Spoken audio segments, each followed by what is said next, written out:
Hello guys and welcome back to the channel, where today guys I'll be showing you how to change the name on Jet2 Booking. Now guys, the first thing that you of course need to do is go and download the Jet application on the Jet2 application on the Google Play Store or the App Store, and then you just need to go and register and log into your profile. But guys, if you do not know how to do this, you can always go to our YouTube channel where we have plenty of how to Jet2 videos where you can see how you can do this. Now guys, that we got that out of the way, let's see what we actually have in front of us here.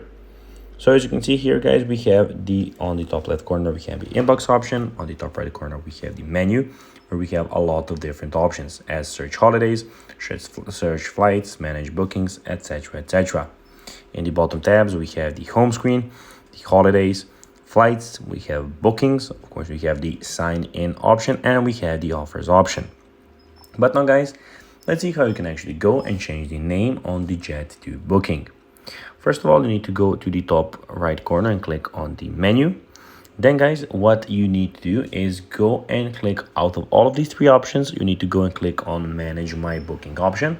When you click on it, you will have the option to change your name on the booking. So basically that's your booking there. You'll have all of your bookings there, or you can go and change the name of course of all of them, or you can go and choose one at a time. So guys, that will be everything for this video. I hope that you found this video informative as always and entertaining guys. Of course, I'll be as always asking you if you could do us a favor and go and like this video, share it, subscribe to the channel, and put the notifications on, as it really guys helps us grow this channel. So do not forget to do that of course if you want. So guys, that will be everything for this video. I hope that you found this video of course informative, and guys, as always, I'll be seeing you in the next video. Bye guys.